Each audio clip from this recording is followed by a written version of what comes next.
buenos días, buenas noches, buenas tardes, en el momento en que nos estén viendo. Bienvenidos a una emisión más de A Través de la Niebla, el podcast en el que hablamos de una diversidad de temas enfocados a esa realidad que a veces no percibimos, o esa realidad que ha sido deformada por la televisión, los libros, el cine en este caso, ¿no? Y bueno, antes de entrar duro y directo en el tema, el señor Raúl Lara. Hola, ¿qué tal a todos? Espero se encuentren muy bien. Mario Porras, pues, un gustazo como siempre. El señor Mario Crespo.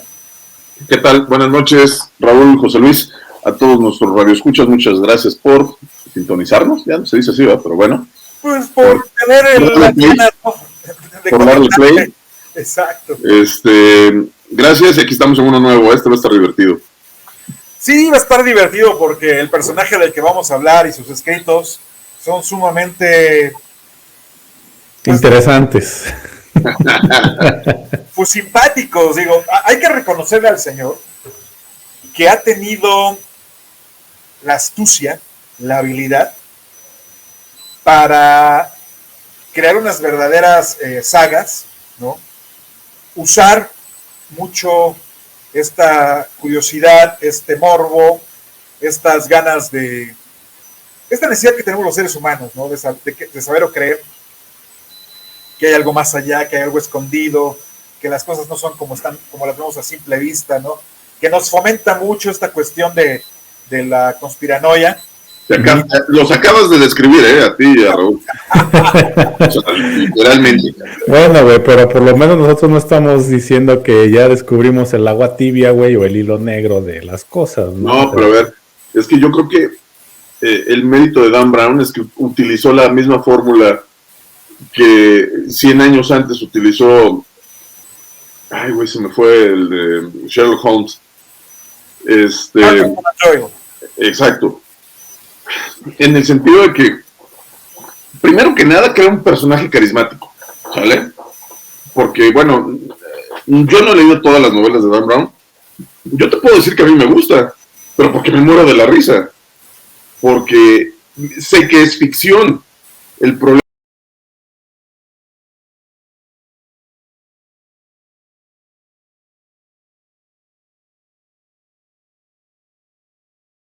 cosas de las cuales no hay prueba. Yo creo que la fórmula que utilizó al crear un personaje medio teto pero muy sagaz, guapetón pero malo con las mujeres, es el ideal de nerdo, ¿no? Es el ideal de nerdo. Es el nerdo ideal, ¿no? Exactamente. O sea, noble, de buenos sentimientos, con el correcto sentido de la justicia y demás. El personaje está sumamente bien desarrollado. ¿Qué falta? Ponlo en las situaciones en donde sí, siendo a propósito, generes controversia. O sea, le falta a Dan Brown y el fútbol, cabrón, nada más. Porque y digo, al actor que escogieron para las películas, también escogido con lupa y a la perfección, ¿no? Exactamente, pero vete a los libros.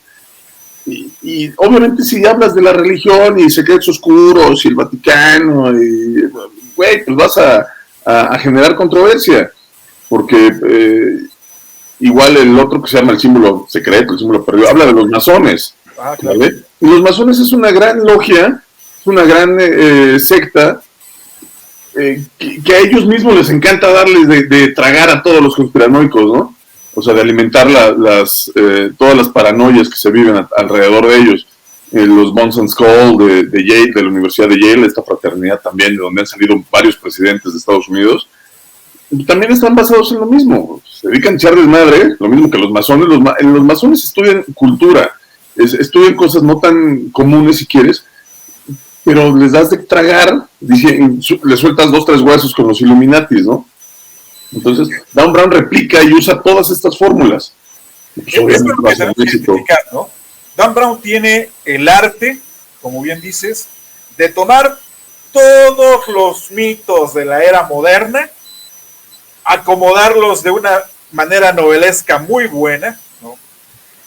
Y tal vez el gran pecado es que, y no es culpa de él propiamente, porque no es culpa de él. Exactamente. Sí. El que los toman como cosas, como documentos de investigación histórica, son los que los leen. Y es la era, justamente, es el pre-YouTube, si te das cuenta. Sí, claro. Los que se dedican ahora a investigar en YouTube, hace 15, 20 años que este güey se volvió famoso, eran los que sacaban las verdades de novelas de Dan Brown y de Pablo Coelho y de todos estos güeyes, ¿me entiendes? Entonces es exactamente lo mismo. Oye, estaría bien. Tiene sí, de Pablo Coelho hay que hablar. No, lo que iba a comentarles es que, como bien dice Mario, hace 20 años aprox, cuando empezó el auge del Código Da Vinci, porque esa fue su novela más, vamos a decirle polémica, porque hablaba sobre Jesucristo, ¿no? Directamente, sobre su descendencia, y le quitaba esa divinidad y lo humanizaba, ¿no? Entonces, por esos tiempos, recuerdo haber leído una revista, era una muy interesante, que pues una revista que pues no sé ustedes, pero normalmente trae cosas mucho de ciencia, investigaciones o cosas así, y en esta no me acuerdo si era muy interesante o era Año Cero, una de estas dos, pero sí decían, ok, es que Dan Brown en el Código Da Vinci dice esto, o sea, era algo así de esto, y tomaban como referencia los libros de Dan Brown, ¿no? O sea, que ahí se decía... Son cosas ciertas. Por ejemplo, sí. acabas de mencionar que en el libro se le quita la divinidad a Jesús. Sí hay antecedentes históricos reales que se mencionan en el libro, por ejemplo, cuando dice que hasta el siglo III Jesús no era una persona divina, era un ser superior, pero humano, era un ser muy inspirado, pero humano, era un ser que predicó cosas muy avanzadas a su tiempo, como el amor al prójimo y esas cosas, pero no era Dios, o sea, no era un Dios. Hasta el siglo III Jesús era un profeta, el más chingón que había aterrizado en el planeta, pero no era divino. Jesús se vuelve divino de un día para otro, y eso lo narran en la novela.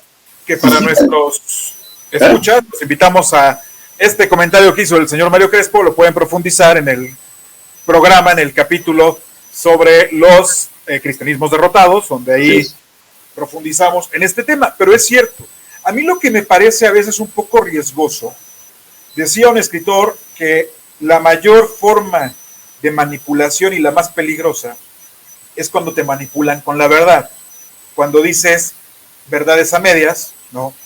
O alteras la historia de tal forma. Digo, acá lo interesante es que tú puedes encontrar, por ejemplo, del Código Da Vinci, puedes encontrar las obras, de Da Vinci, pues, o sea, puedes tener como referencia real, sí, todas las pinturas, ¿no? Puedes tener como referencia de ángeles y demonios, todas las estatuas de ángeles a las que que menciona. Y construcciones en Roma y en el Vaticano. Claro, sí. Y entonces, pues yo sí creo, ¿no? Yo sí creo que muchas personas que tal vez pues solamente investigan a través de los libros de Dan Brown, digan, oye, güey, sí es cierto, o sea, si encuentras el éxtasis de Santa Teresa en el Vaticano, y sí es cierto que tiene al ángel con la lanza así de esta forma, y Santa Teresa es una joven que está en pleno éxtasis religioso en el piso, ¿no? O sea, sí creo que esta combinación causa en algunas personas un impacto de, güey, pues acá tengo la prueba fehaciente de la realidad, ¿no? A ver, pero es que entendamos que es una novela, primero que nada, jamás se vendió como un documento de investigación histórica. Una novela, aunque sea de ficción, quitando al maestrísimo García Márquez y su realismo mágico, una novela, aunque sea de ficción, tiene que estar basada en cosas reales, en personajes reales, aunque los personajes principales sean ficción, ¿vale? Pero son eventos reales que este güey desarrolla para darle trama a su novela. Ese desarrollo de trama no está basado en investigación científica. Me queda claro que el güey investigó muchas cosas, como las cosas que acabas de descubrir, que acabas de describir, Porras. Este conocimiento o este análisis semiológico que le hace a las estatuas, a las lanzas que están apuntando, a incluso hasta las propias fachadas de las iglesias, todo este atasque de semiótica que tienen, el güey se ve que leyó y que se leyó bastante bien Humberto Eco, porque el maestro de todo eso era Humberto Eco, ¿no? De hecho, dicen que el código da Vinci es el péndulo de Foucault para idiotas escrito por un idiota, güey. Pues sí, o sea, si lo pones así, sí, porque cualquiera que escriba sobre Humberto Eco, vas a ser un idiota, papá. Pues sí. Puesto.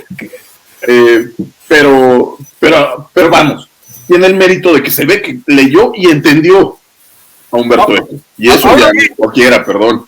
Yo te los cuento con estas manos, las personas que conozco que comprenden Humberto Eco. Yo, es más, yo me considero neófito de Humberto Eco. Mira que me encanta, que he leído varias novelas de él, bueno, tratados. El tratado, precisamente uno que se llama Tratado del Arte de Humberto Eco, es una cosa maravillosa que tengo que leer como 3 o 4 veces y lo quiero volver a leer porque sigo sin entenderlo al 100 y probablemente nunca lo llegue a entender al 100, pero nos fuimos del infierno al cielo. No, es que mira, vamos a decir que Dan Brown tiene un cierto mérito porque sí le inculca cierta chispa o deseo a las personas por a lo mejor querer saber más, ¿no? Incluso aunque sea.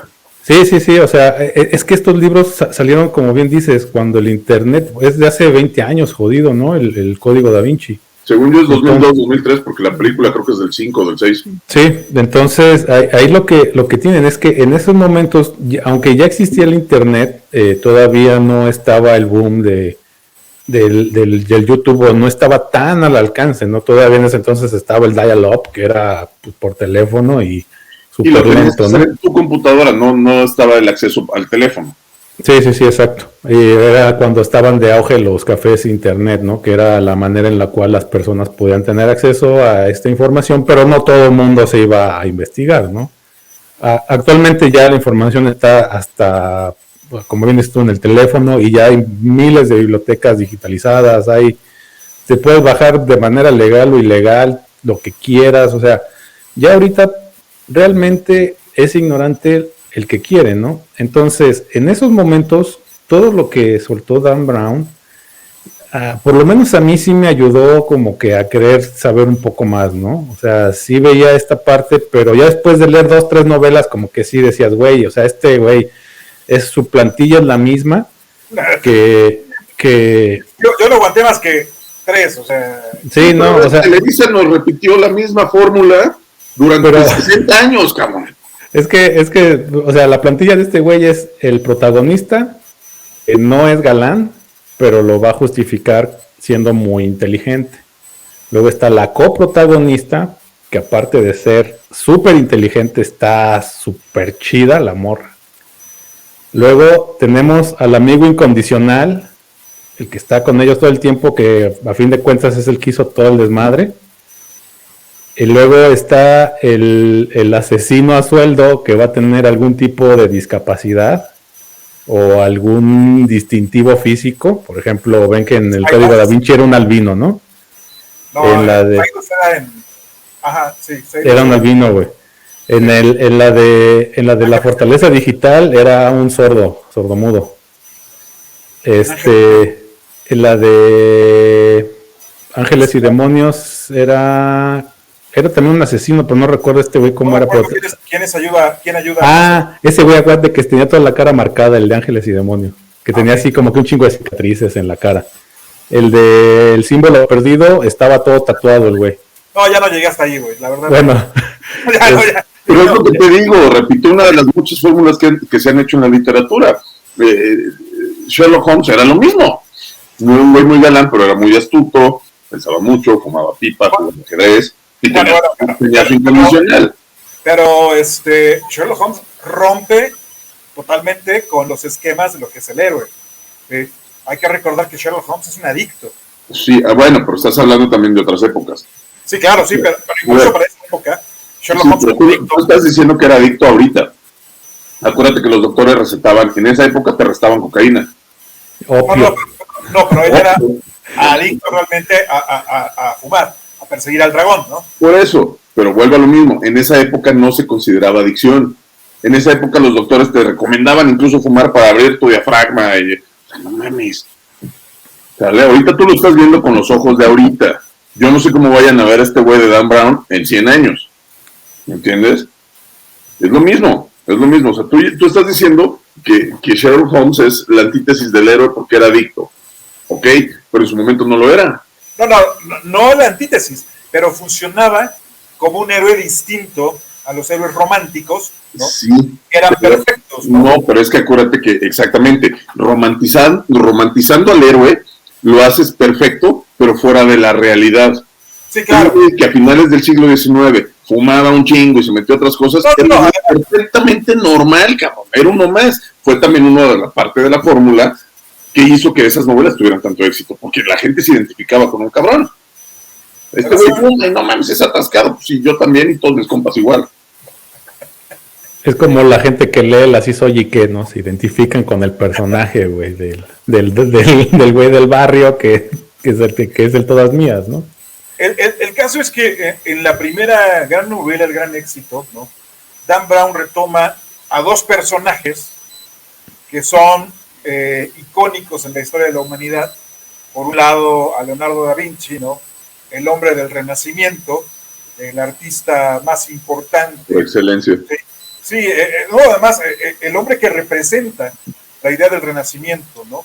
Sí. Es una figura que se puede usar o se ha usado a partir del siglo XV para identificar a estas personas que realmente exploran diversas áreas de la ciencia y tal vez no con un éxito considerable, un futurista, ¿no? Un profeta de la ciencia, un profeta de la tecnología.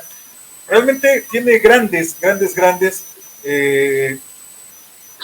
virtudes, ¿no? El trabajo de Dan Brown en lo referente a tomar este personaje y a tomar sus obras, que además pertenecen, por lo menos dos de ellas, pertenecen claramente a nuestra conciencia colectiva, ¿no? La Mona Lisa y La Última Cena. Pero además sabe cómo explotar perfectamente esta sonrisa de la Mona Lisa que representa misterio, ¿no?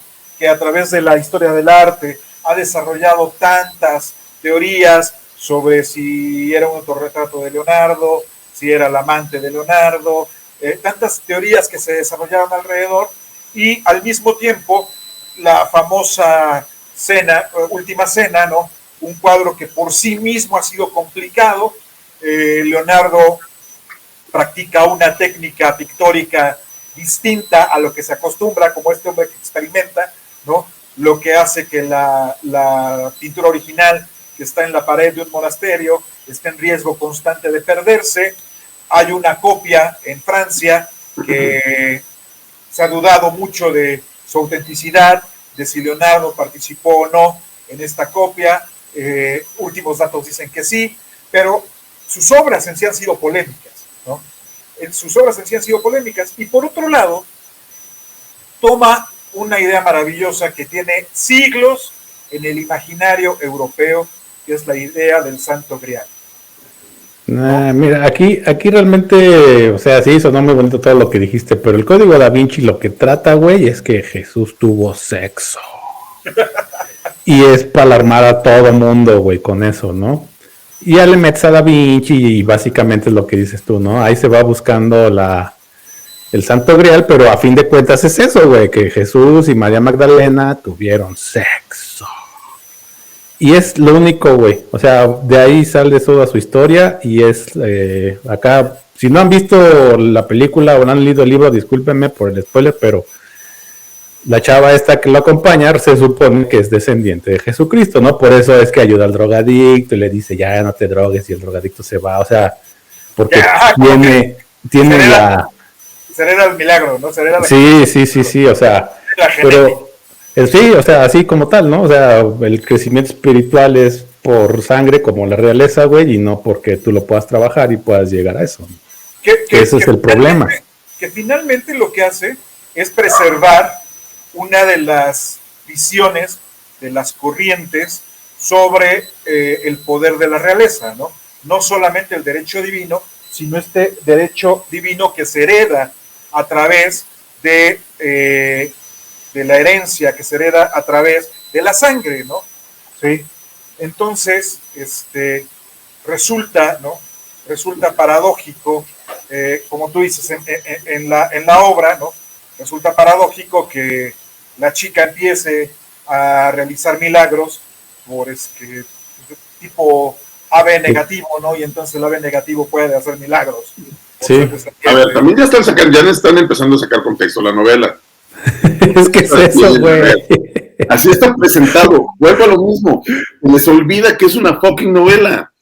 No, es que no tuvimos un seguimiento del personaje del drogadicto para ver si no. había terminado la carrera y se había vuelto a casar y ahora era padre feliz de 3 hijos.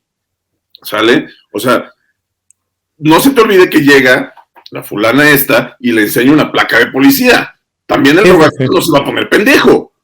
Te estoy diciendo placa de policía, pues sí, agarro mis cosas y me voy. Y más si el policía no me la está haciendo de pedo ni me dice, estás arrestado. A ver, güey, tienes que entender que Raúl fue cristiano. Le impactó que dijeran que Jesús cogió, no mames. Sí, no mames. Por eso todavía se siente con culpa cada que dice la palabra sexo. ¿Viste cómo lo dijo 2 veces? Le costó sacarlo del gañote. Sí, güey, por eso. No, pero a lo que voy es que como que lo que hace Dan Brown es buscar ciertas cosas que busca un hilo negro muy, muy obvio, ¿no? O sea, cosas que mucha gente ya sabe, muchas cosas que pues alguien que realmente quiera enterarse lo va a descubrir. Y te digo, tiene ese mérito de que la gente que no se ha acercado a eso para nada, que no tiene idea, sí le puede, vamos a decirle, a dar esa curiosidad para buscar más. Y ahorita ya es mucho más fácil, ¿no? Pero neta, ahí sí creo que lo estás descontextualizando, Raúl, porque hace 20 años, esta información a mucha gente le cayó de madrazo, ¿sí? Era la época, fíjate, coincide con que termina como que el auge, el movimiento de Caballo de Troya, y Dan Brown es el que retoma la imagen de Jesucristo y le sigue echando leña al fuego porque el formato le funcionó a JJ Benítez. ¿Sí? Aparte, esa es otra. Digo, JJ Benítez, que son 12 libros, ¿no? De Caballo de Troya. Y el 1 fue el único que valió la pena. Sí, como novela. No, sí, como no. No mames, desde que no viajaron en el tiempo, güey. Ya cuántica y en viajes en el tiempo, según descripción de Einstein.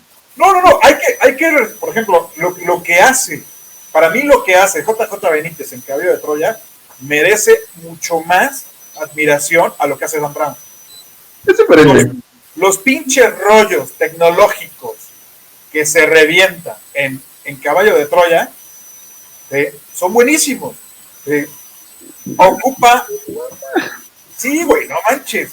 O sea, justificarte la cuestión técnica y ya irse a una pinche como se puso a buscar a hablar el idioma y todo esto. Pero a ver, en todos sus libros, yo leí creo que hasta como el 4º, 5º, y hace 25 años, en todos repetía lo mismo. Si Dan Brown es repetitivo, Benítez es 3 veces peor, porque en todos sus libros, la mitad del libro era el libro anterior. Así es. La otra mitad del libro la dividía en 5 partes y te resumía los 5 anteriores, cabrón. Y su única contribución era las últimas 10 páginas del libro. ¿Me entiendes? Entonces, esto hubiera estado más chido que con la misma investigación que ya había hecho de física y de ciencia y de posibilidad de viajes en el tiempo, ahora lo mandara a la firma de la independencia de Estados Unidos, que lo mandara al juicio de no sé quién. Espérame, algo me pasó, ya no me veo. No sé. Te escuchamos perfecto. Sí. Ah, qué bueno. Bueno, pero a lo que voy es, ahí hubiera estado más chido que le dedicaran las novelas subsecuentes a desarrollar los personajes o la trama, pero se quedó en lo mismo. Digo, es que también debes de tomar en cuenta que dentro de esta técnica periodística o técnica de escritura, dirían en masa, ¿no? De hacer la obra con el mismo machote, pues solamente cuentas con 10 o 12 libros oficiales de la historia, ¿no? me refiero a los 4 evangelios y como 10 apócrifos. Entonces, pues lo único que puedes hacer, además la historia la conocimos todos y nos la sabemos de memoria, ¿no? Entonces, lo único que puedes hacer es darle de vueltas y aumentar ciertas cosas que no resulten totalmente chocantes con la voz del público. JJ Benítez al final, ya no sé si de manera personal, de manera real o como técnica publicitaria, manifiesta ser un cristiano muy creyente, bueno, por lo menos en la figura de Jesús, ¿no? De Jesús es una persona muy creyente y pues, ¿qué más puede hacer, no? Y digo, la gente le sigue comprando los libros porque para haber llegado a 12... Sí, y ¿sabes qué es muy chistoso? Que yo recuerdo, mi papá me comentaba, el primero de JJ Benítez salió cuando yo tenía como 12 o 14 años por ahí. Yo lo habré leído algunos años después. Y mi papá me decía lo mismo. Esta es una novela que mucha gente se la está tomando como real. O sea que este güey sí había viajado al pasado y había estado con Jesucristo. Y eran casi su bitácora de viaje. Cuando me dio leyéndola me dijo, aguas, porque eso es una novela. Y es eso, ¿no? Esta preocupación que a veces tenemos, porque Dan Brown toma, insisto, teorías, historias, datos que llevan años, siglos en el inconsciente colectivo de todos. Y en el consciente también, porras. Sí, no, sí, pero acá la cuestión es, para muchos de nuestros radioescuchas, digo, yo creo que son los menos, pero sí habrá uno o dos que sigan pensando que parte de lo que dice Caballo de Troya o que parte de lo que dice Dan Brown en el Código Da Vinci es cierto. A ver, si creen lo que dice la Biblia, cura lo que creen lo que dicen estos cabrones. Ah, ya vas a empezar. No, es que, a ver, bueno, si le creen al jefe, cura lo que creen también esto. No, es que ahí sí parte del primer punto, ¿no? Para que el Código Da Vinci te impacte, para que Caballo de Troya te impacte, tú tienes que crees en la Biblia. Tú tienes que partir de la idea, no, crees en la figura divina de Jesucristo. Jesús como el ungido, ¿no? Sí. O sea, tienes que partir de ahí. ¿Seguro? Yo creo que sí. Yo creo que sí. Mira, yo cuando leí esa, por lo menos cuando leí Caballo de Troya, era cuando más metido estaba en la iglesia, güey. Después leí el Código Da Vinci ya que iba más o menos de salida. Con Caballo de Troya sí me sentí muy así de que dije, no mames, o sea, como que sí sentí que me lo describían muy bien y me faltaba esa parte de entenderlo más, ¿no? Este es el como quinto que algo así. Y después cuando el Código Da Vinci ya hubo un poco de salida, ya había tenido yo esa cierta choque ideológico con la iglesia en el cual pues quería aprender un poco más, saber un poco más. Entonces esta parte del Código Da Vinci sí me llevó a pues no vamos a decir que a salirme de la iglesia porque no fue así, pero sí a querer saber más y entonces fue que empecé a leer más cosas, ¿no? A pero leer otros autores. A leer no. Pero a ver, ahí con Magdalena, güey. No. Que la persona que tiene su fe inquebrantable, ni el mismísimo Código Da Vinci se la va a tirar, ¿sale? No lo vas a hacer que se cuestione. No, si tienes la fe así de abuelita, puedes leer el Código Da Vinci, puedes disfrutarlo, pero tú vas a decir, es una novela, es una historia, y como realmente no están insultando a mi Dios, entonces no hay bronca. Wow, el Código Da Vinci, desde el punto de vista teológico, sí es una herejía, cabrón. A ver, vámonos por partes. Volvemos a lo mismo. Es una novela, no es una aseveración. ¿Vale? Incluso, velo desde el punto de vista religioso. Es una tentación, es que tienes que poner las es una prueba. Es una prueba, agarras tu lanza de fe y tu escudo de la Biblia para atacar al maligno. ¿Sale? Entonces, velo por ese lado. O sea, la persona que está dura con su fe, te dice, pues es una novela más, o sea, pasa. No. De hecho, no era una novela más. Raúl nos podrá decir la enorme cantidad de propaganda en contra de ambos libros, tanto del Código da Vinci como de Caballo de Ángeles Troya, y demonios también. que hubo en la iglesia, tanto católica como cristiana, ¿sí? Sí. Porque sí veían como un ataque a la fe, como tú dices, Mario, una tentación del maligno, ¿no? Un intento del maligno por pervertir a las almas creyentes. Pues sí, pero volvemos a lo mismo, no es un tratado de investigación, o sea, no es un tema que desarrollado a lo largo de siglos por documentos encontrados en las cavernas del Mar Muerto, ¿no? Es una idea que, como tú dices, la tenemos en el consciente colectivo desde hace siglos. Siempre se ha dicho que Jesús se casó, siempre se ha dicho que Jesús se culeaba a Magdalena. Entonces, ahorita nada más es darle forma, vamos. Y yo no estoy diciendo ni estoy a favor ni en contra, yo no estoy diciendo ni que pasó ni que no pasó. Sí, a ver, mi lógica me dice sí pasó, y si no fue con María Magdalena, fue con otra. ¿Sabes? Además, vígamo, cabrón. No. Promiscuo. Y más a esas actitudes, mano. No, es que mira, algo que también tenían mucho en estos libros fue, bueno, por esa época fue que dieron pie a había tours, no sé si sigan todavía, en el Museo del Louvre, donde el guía, que eran así como que el Código da Vinci hizo a través del Louvre, una mamada así, güey. Entonces el guía iba explicando, miren, esto sale en esta parte, esta es la obra esto es lo que vieron, y miren, en el baño no hay ventanas, entonces no se pudo haber escapado este güey. Y así, ¿no? O sea, lo iban describiendo porque sí fue algo que tuvo mucho auge, mucho peso, que tuvo mucha gente queriendo saber más. O sea, tiene ese mérito. Si Dan Brown hizo que la gente quisiera ir al Museo del Louvre a ver realmente lo que él describió en el libro, sí, o sea, eso sí también está muy bien.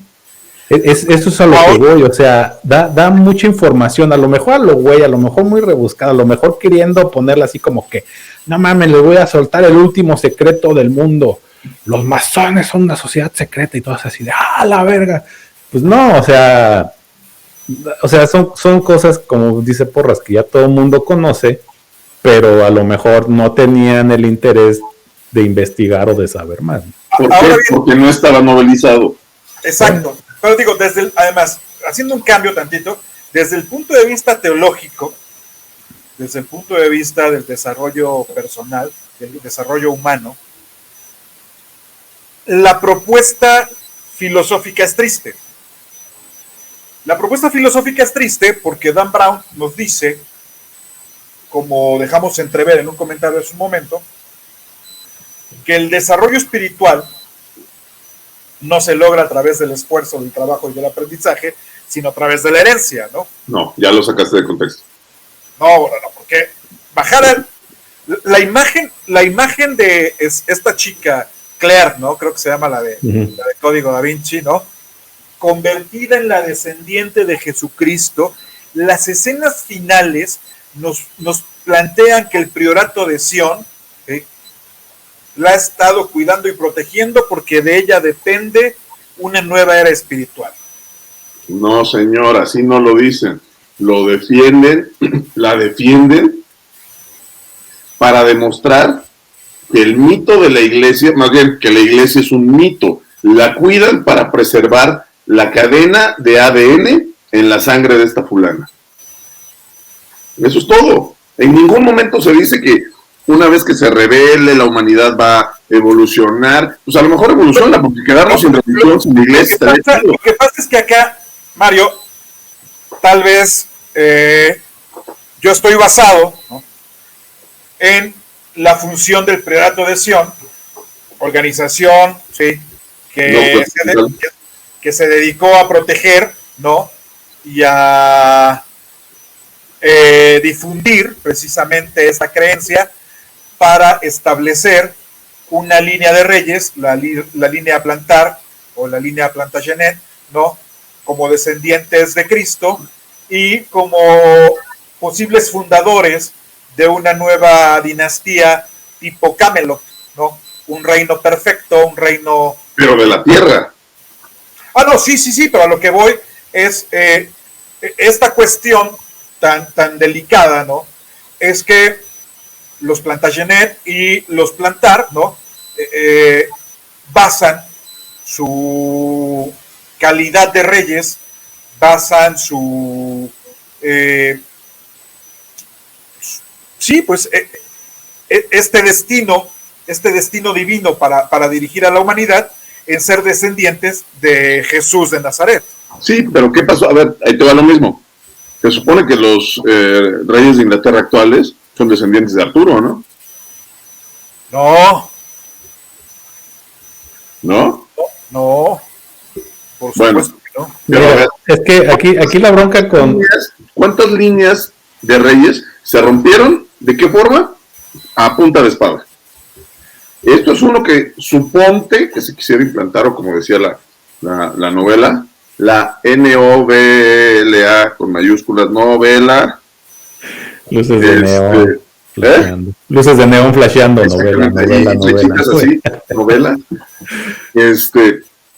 Ok, es un nuevo reinado, pero el reinado al cabo de unos años, siglos, milenios, lo pueden tumbar, porque volvemos a lo mismo, es de la tierra, no hay nada sagrado.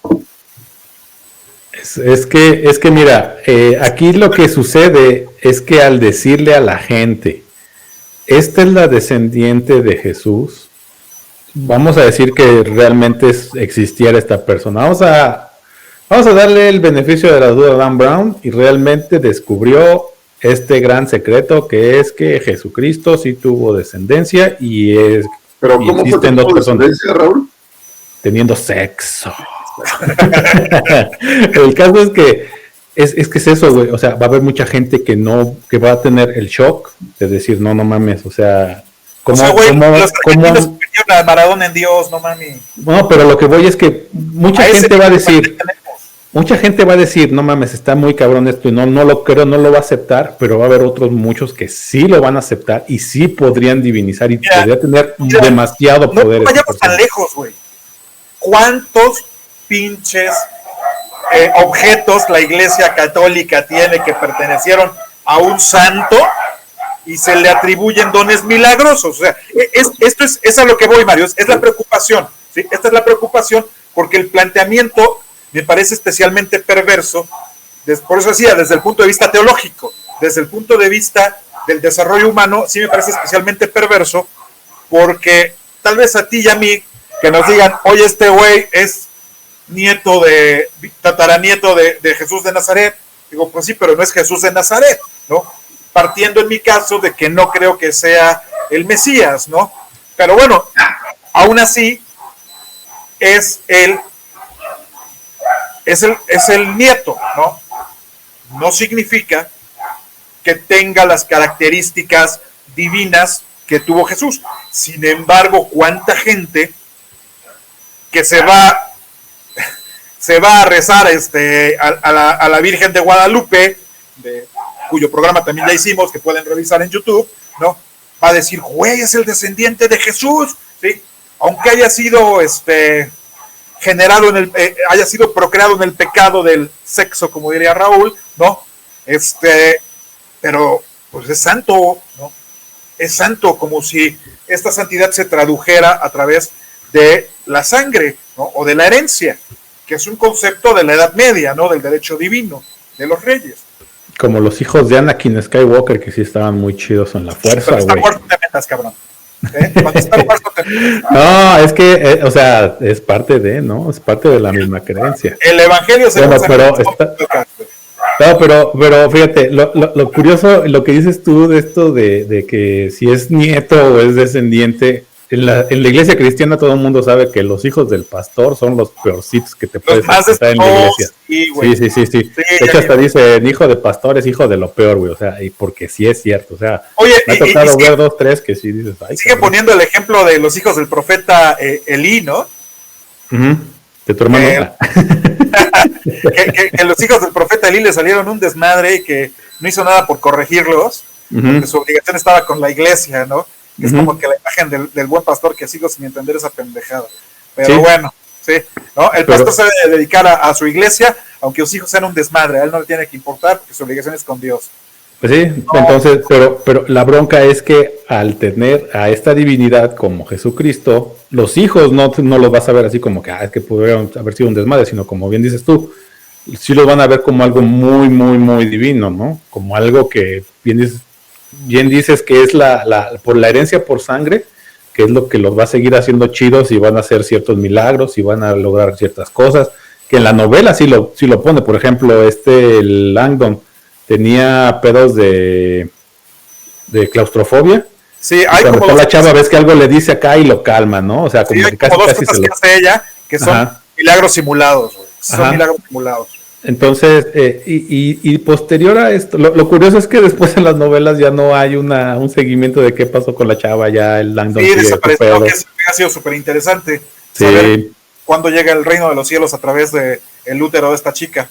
No, y de Langdon, ¿no? O sea, ahí realmente ya sería superhéroe este cabrón, porque sería parte tendría descendencia divina de Jesucristo, y este güey acá súper científico y súper, ¿cómo se llama?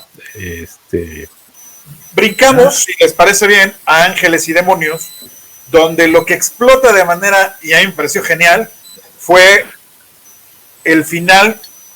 Yo considero que habla del final del pontificado de Juan Pablo I, ¿no? Uh-huh. Yo siento que toma esos últimos días que Mario Puzo tomó para El Padrino, que tomaron igual para El Padrino 2, no, El Padrino 3 es donde se retoma, ¿no? Se retoma este pontificado de Juan Pablo I, y igual que considero que acá lo que hace el Langdon es eso, ¿no? Tomar de nuevo este periodo. Además, es un periodo súper apasionante, digo, como historiadores, como gente que se dedica a leer o investigar, este periodo, ¿no?, de la iglesia donde no hay papa, sí es un periodo muy interesante, muy apasionante, porque además retoman tradiciones que tienen siglos, ¿no? Toda esta cuestión anacrónica de la iglesia surge cuando está el periodo sin papa, ¿no? Y se da todo este proceso de la votación cardenalicia. No sé si sea cierto, si siga ocurriendo aquello de que ponen al Papa nuevo en una silla con un orificio abajo, y uno de los cardenales tiene que sentirles, tiene testículos, por aquello de la famosa papisa Juana. No sé si es un mito o si es verdad que se sigue dando esta ceremonia. Pues no sé, nadie nos lo confirmó ahorita con Francisco. Pero, o sea, esta novela de Ángeles y Demonios, la verdad, la leí después del Código Da Vinci, aunque fue primero esta novela, pero ya como ya me sabía la fórmula, iba al menos de la mitad y ya sabía dónde estaba la bomba, quién era el malo, todo esto, ¿no? ¿Por qué? Porque te lo pone tan absurdo, güey, que te tienes que dar cuenta, y si no te das cuenta es porque no quieres, porque nuevamente va el spoiler de Ángeles y Demonios. Están diciendo, es que se está viendo una bomba de energía oscura, de materia oscura, que está en el Vaticano. ¿Y cómo sabemos que está en el Vaticano? Porque lo está transmitiendo una cámara que compramos para seguridad, y nada más transmite dentro del Vaticano. O sea, si se sale del Vaticano ya deja de transmitir. Así de chingón era la cámara, ¿no? Y dice, pero ya la Guardia Suiza ya peinó todo el Vaticano y no encuentra la bomba. Y de pronto dice el güey, ay, ¿ahí qué es? No, pues son las catacumbas de los papas. ¿Podemos entrar? No, porque sientas es pecado, güey. Y ya buscó la Guardia Suiza, no, porque no pueden entrar porque es pecado, güey. Entonces dices, bueno, ya vimos a dónde va a estar la pinche bomba, güey. O sea, sí me explico. O sea, toma esto y lo hizo demasiado ridículo. O sea, la manera cuando, igual al principio que van diciendo que está en el CERN y están haciendo unos estudios de aerodinámica y de pronto dicen, no, sí, es que con que tengas 1 metro cuadrado de tela, ya con eso es suficiente para cortar el aire y puedas usarlo como paracaídas. ¿Y qué hace este cabrón? Usaba un cachito de tela para aventarse el helicóptero, güey, y sobrevivir. O sea, como que ahí mismo te vas dando cuenta de cómo te lo iba a estar planteando, porque te va dando toda la información, así como que algo muy chingón, y eso es lo que a fin de cuentas lo gusta en la novela. como algo muy que va a salvar al momento, ¿no? Entonces, pues ahí fue donde ya empecé a decir, ay, no mames, y ya después de salir la Fortaleza Digital, y ahí sí dije, güey, ya no mames. Pero creo que además hay algo que reconocerle a Dan Brown, ¿no?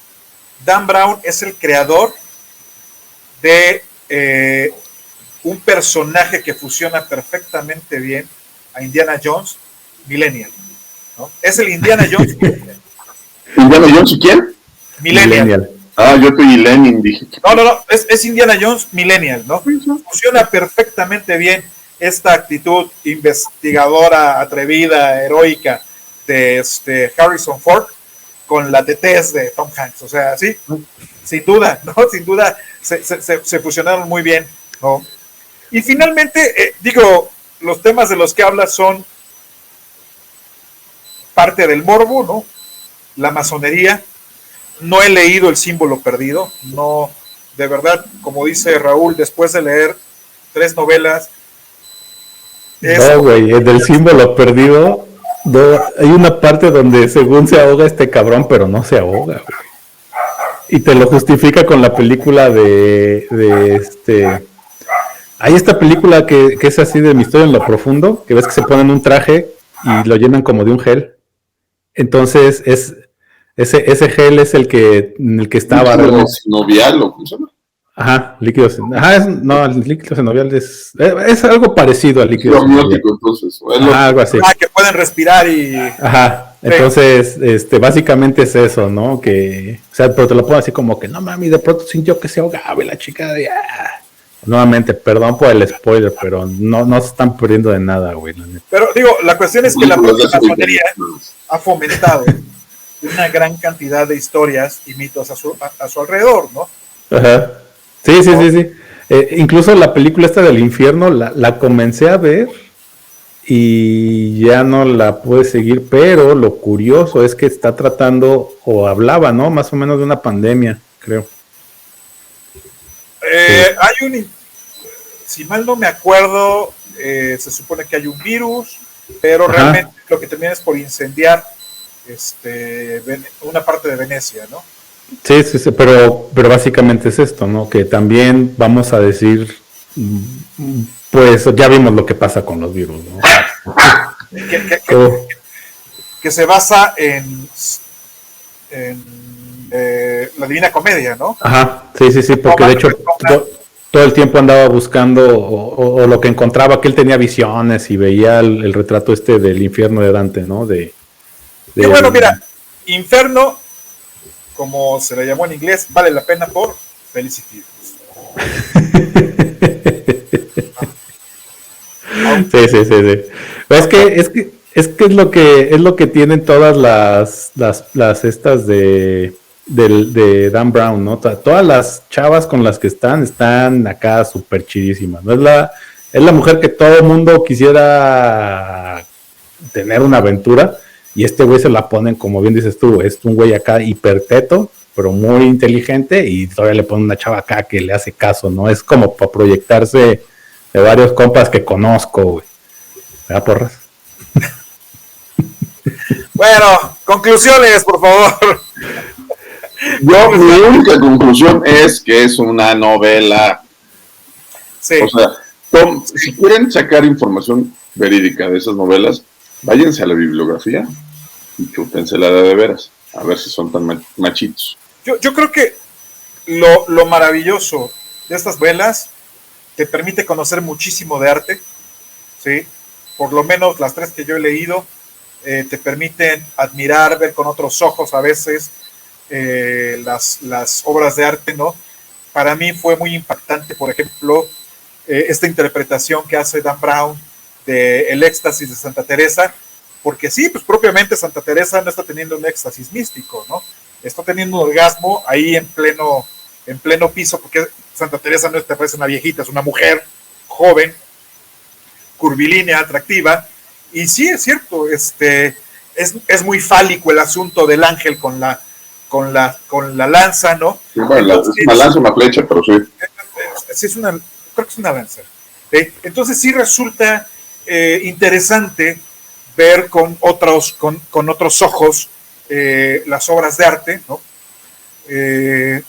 Siempre es importante, si no han leído la Divina Comedia, léanse Infierno para que les sirva como, ¿cómo decirlo?, como un entremés para poder disfrutar un libro fantástico que es la Divina Comedia, que nos presenta un planteamiento del infierno, del purgatorio, del cielo, desde la visión medieval, ¿no?, del señor Dante Alighieri. Yo son de los 3 libros de los que puedo hablar, porque realmente no llegué más lejos, y mientras no vuelvan a hacer película, ¿no?, dudo mucho echarme otro libro de Dan Brown, la verdad. Creo que ya sacaron serie, ¿no, Mario? Una serie del símbolo perdido, si no me equivoco. Creo que sí. Yo lo empecé a ver, honestamente me distraje, vinieron Navidad y eso, y creo que más bien no la seguí a ver. Es igual que los libros, están hechos para seguir la línea, como dice Raúl, ya sabes qué es lo que sigue, pero bueno, pues sí están bien logrados las producciones, ¿no? Raúl, tu conclusión. Pues nada más que si ven los libros de Dan Brown, si quieren leerlos, háganlo. Como dice Mario, es una buena novela, les va a ayudar a despertar esa curiosidad de ver que realmente sí puede haber misterios en muchas obras, sí puede haber ciertos misterios en ciertos temas.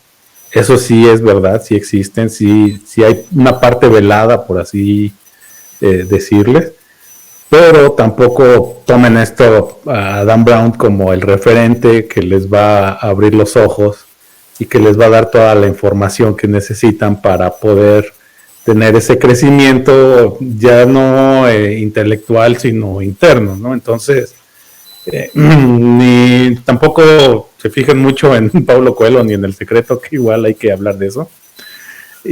Pero sí, léanse una novela, échense un volado, agarren una y ya con esa ya leyeron todas. Nada más le van cambiando la temática: masones, Iglesia Católica, Jesucristo. Yo creo que para los maestros de literatura siempre andamos buscando un libro atractivo, ¿no?, para iniciar a los chicos con la lectura.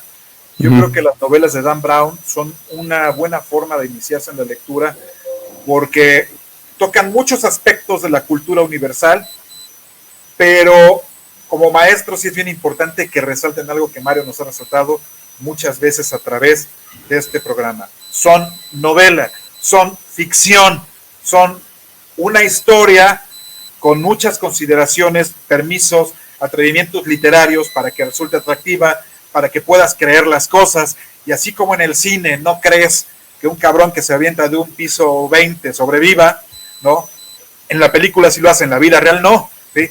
Lo mismo pasa, simplemente es una forma atractiva de acercarse a la literatura. Y para concluir un tema que dejamos a medias, a mitad del programa, ¿no?, es cierto, hay solamente 2 personas que pueden recibir poderes divinos a través de la sangre, y son Luke y Leia Skywalker. Sí, que ya el miércoles sigue el libro de Boba Fett, está muy bueno. Si no lo han visto, véanlo, por favor. Está buenísima esa serie y está dando mucha información, muchas cosas chidas. Ok. Bueno, pues les agradezco mucho su presencia, señores. Sí, muchas gracias. Y ya saben, síganos en las redes, los vamos a ir actualizando poco a poco. Sí, compártanlo, denle like, suscríbanse si no lo han hecho. Ya saben que los necesitamos mucho y sin ustedes no somos nada. Y con si tienen temas de los que quieran platicar, pues sugiéranlos. Ya vieron que algunos de ellos ya los hemos tocado en los primeros programas del año. Sí. Nos vemos, señores. Muchas gracias. Buena semana. Tengan buena noche a todos. Bye, bye. Bye.